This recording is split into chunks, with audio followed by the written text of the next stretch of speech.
Kembali lagi di channel Pejuang Rebahan. Gue mau ceritain horor ke kalian. Ini ceritanya tentang orang misterius, Tumbal Anggara Kasih atau Salasa Kliwon. Nah, jadi ceritanya itu begini. Salasa Kliwon itu merupakan weton raja baik dari kalender Jawa, Sunda, ataupun kalender Bali dengan jumlah Neptu 11, Selasa 3, Kliwon 8. Mereka yang terakhir dengan weton ini biasanya merupakan orang-orang pilihan dengan segala kelebihan dan kekurangannya. Biasanya orang yang terakhir dengan weton Salasa Kliwon, mereka merupakan orang yang menganggap segala dedemitan dengan ketidakmautahuannya alias bodoh amatan. Hal ini linier dengan anggapan bahwa segala macam bentuk santet serta praktik ilmu gaib lainnya tidak akan mempan kepada orang dengan weton ini. Orang dengan weton Salasa Kliwon dipercaya mempunyai daya magis tersendiri, mudah menarik kededemitan maupun para pelaku ilmu hitam. Bahkan dalam suatu tantra kuno, satu tetes darah orang weton ini setara dengan tumbal persembahan 100 manusia, guys. Itulah mengapa baik di dalam ajaran Sunda wiwitan, Kejawen maupun Bali, biasanya anak yang terakhir dengan weton ini harus melalui serangkaian adat. Serangkaian upacara karena dipercaya bahwa mereka yang terakhir pada Salasa Kliwon merupakan anak yang diberkati oleh Sang Hangi. Sedangkan untuk para pelaku ilmu hitam, mereka yang terlahir dengan weton Salasa Kliwon adalah mangsa yang cocok untuk penyempurna ilmunya. Apalagi jika anak itu mempunyai kelebihan, maka harganya akan laku di pasaran untuk beberapa tetes darahnya. Bahkan konon ada yang berani membayar mahal untuk satu remaja yang terlahir Salasa Kliwon dan mempunyai bakat. Jika laki-laki, sebelum dia akil balik, dan jika perempuan, setelah menstruasi pertama dan dalam kondisi perawan, penumbal ini bertujuan untuk kedikdayaan, kekuasaan, dan umur panjang. Bahkan tidak hanya itu, harta melimpah dan juga kebal terhadap serangan gaib juga menjadikan salah satu alasan kenapa anak dengan weton Anggara Kasih sangat dicari. Saat itu, ibu kota, awal tahun 2019, malam itu, dia, Nat, dan adiknya Alma baru saja menginjakkan kaki ke bilangan Sudirman. Seperti biasa, mereka selalu ada satu malam untuk sekedar silly chit-chat atau minum-minum cantik. Sambil menunggu Budi dan pacar barunya, Jo adikku adalah anak bontot, alias yang termuda di antara mereka semua. Daripada ia harus pulang dalam kondisi mabuk parah, maka mereka semua memutuskan untuk ikutan jika dia mau minum-minum cantik. Ya, gimana ya? Namanya adik cewek. Jadi harus dijaga. Karena kita tidak pernah tahu hal buruk apa yang akan terjadi. Sedangkan dia adalah kakak yang berprinsip. Sebadung apapun dia harus tahu karena dia tidak mau dia jatuh atau terlibat dengan orang-orang yang salah. Jadi, biarkan dia badung dengan sepengetahuannya dan dia juga tahu kalau kakaknya tidak mempan dibohongi. Nat sibuk dengan gawainya. Alma sudah dari tadi keliling menyapa teman-temannya. Sedangkan aku memilih untuk menunggu Budi dan kekasih barunya. Hingga tak lama kemudian, aku merasa seolah-olah ada yang memperhatikan kami. Tapi lihat Nat biasa saja. Mungkin hanya perasaanku saja. Dari kejauhan aku melihat Budi dan Jo. Mereka berdua kemudian menghampiri kami. Ya ampun, Ciu. Macet banget. Ucapnya sambil mencium pipiku dan Nat bergantian. Yalah Bud, namanya juga weekend, ucap Nat. Adik lu mana? Tanya Budi. Biasalah, lu kayak gak tahu, ucapku. Tuh bocah, ngiter mulu kerjaannya. Bawa minuman apaan dia tadi? Tanya Budi. Bombay Sapphire, ucapku. Kalian nggak mau open botalan lagi? Tanya si Budi. Apa aja lah Bud, yang agak strong. Gue pengen tipsy dikit malam ini, ucap Nat. Jika seperti ini, sudah dapat dipastikan akulah yang akan mengurus mereka semua. Karena di antara mereka hanya aku yang peminum dan bukan pemabuk. Entah mengapa, aku masih merasa ada yang mengawasi. Jika seperti ini, aku tidak bisa mengandalkan Nat. Walaupun insting dia tetap ada, tapi jika sudah minum, dia makin tidak peduli dengan keadaan sekitar. Malam itu entah kenapa, aku merasa tidak tenang. Seolah-olah ada mata jahat yang mengawasi. Lalu Nat memintaku untuk menghubungi Bima, mas kerasnya yang juga anak dari Arya Satria. Aku pun menghubungi Bima dengan gawaiku. Dengan sedikit drama, aku meminta Bima menyusul kami di bilangan Sudirman. Dan Bima pun mengiyakan permintaanku.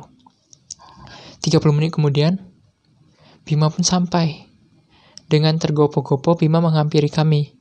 Dia bertanya padaku, berapa gelas yang sudah Nat minum? Aku sengaja bilang bahwa aku tidak tahu. Karena pasti akan seru jika melihat drama mereka berdua. Kapan lagi lihat drama mereka, dan benar saja drama dimulai. Tapi bukan Nat dan Bima, melainkan adikku. Dia sudah meracau tidak jelas. Tapi sepintasku dengar bahwa dia mengucapkan ada orang jahat yang dari tadi melihat kami semua. Aku tahu dia mabuk, tapi aku pun tahu dia benar. Hingga akhirnya kami memutuskan untuk pulang, karena waktu juga sudah menunjukkan pukul 2.30 dini hari. Bimalah yang membawa mobil Budi, karena di antara mereka semua, memang hanya aku dan Bima yang masih tersadar. Yang lain sudah pada halusinasinya masing-masing. Bayangkan saja mereka membuka kaca mobil dan menyapa seluruh orang. Bahkan mereka juga menyapa para penyiram tanaman kota. Jika itu kurang, bayangkan mereka memanggil semua orang di lampu merah dan mengajak berkenalan. Bahkan yang lebih frontalnya lagi, ketika ada laki-laki, mereka semua terang-terangan meneriakinya dan meminta mereka berkenalan padaku dengan berkata bahwa aku jomblo. Tuhan, ingin ku selepet rasanya mulut mereka semua pakai kuah mie biar diam. Akhirnya kami semua sampai juga di apartemen Budi. Aku dan Bima menurunkan mereka satu persatu. Ingin rasanya kudorong mereka dengan troli. Mengingat pasti akan berisik ketika di lobi apartemen, seolah malam itu kurang horor dengan mabuknya mereka. Tiba-tiba terdengar suara cekikikan melengking yang membuat aku bersyukur karena mereka mendadak sadar dan lari tunggang langgang. Tak terbayang, jika mereka semua tidak sadar, aku dan Bima harus bolak-balik menyeret mereka. Jujur, itu untuk pertama kalinya aku mendengar lengkingan sekaligus cekikikan Kunti. Entah karena memang seperti itu, atau karena efek di basement jadi suaranya menggema. Kami pun lari tunggang langgang, hanya aku saja yang berjalan karena susah lari. Engap kalau aku harus berlari. Kemudian sampailah kami semua di unit Budi. Karena sudah setengah sadar, aku inisiatif membuatkan mereka mie rebus, agar tidak terlalu parah hangover-nya. Keesokan harinya, Alma bercerita jika tadi malam ada orang yang memperhatikan kami. Tapi aku hanya menganggap itu angin lalu. Karena aku pikir bahwa itu efek dari minuman yang dia minum. Lalu Nat pun membenarkan ucapan Alma, bahwa dia juga tahu ada yang memperhatikan, makanya ia memintaku untuk menghubungi Bima. Karena Nat tahu bahwa Bima bisa menjaga kami semua.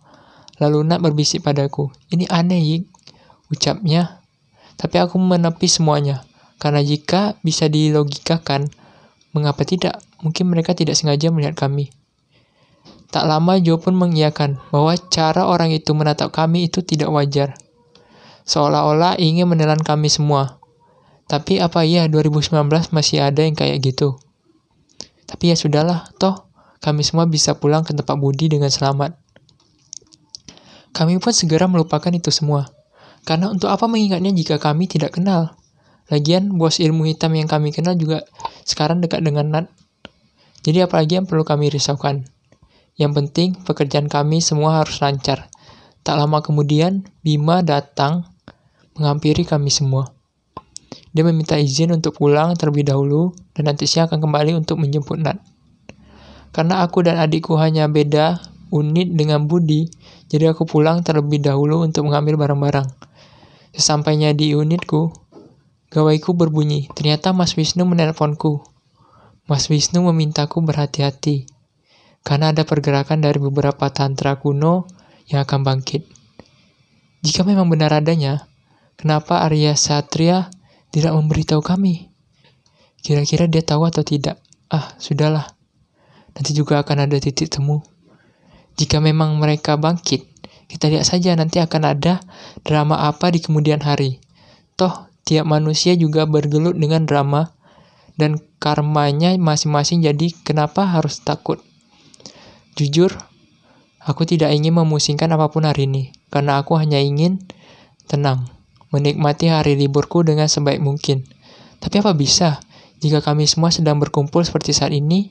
Tak lama kemudian Jo pun berpamitan dari unit Budi, karena ia harus pergi bekerja. Jo dan Budi ini unik, sepasang kekasih dengan tubuh yang bertukar. Karena Budi yang laki-laki kalah maco dengan Jo yang perempuan. Namanya Josephira.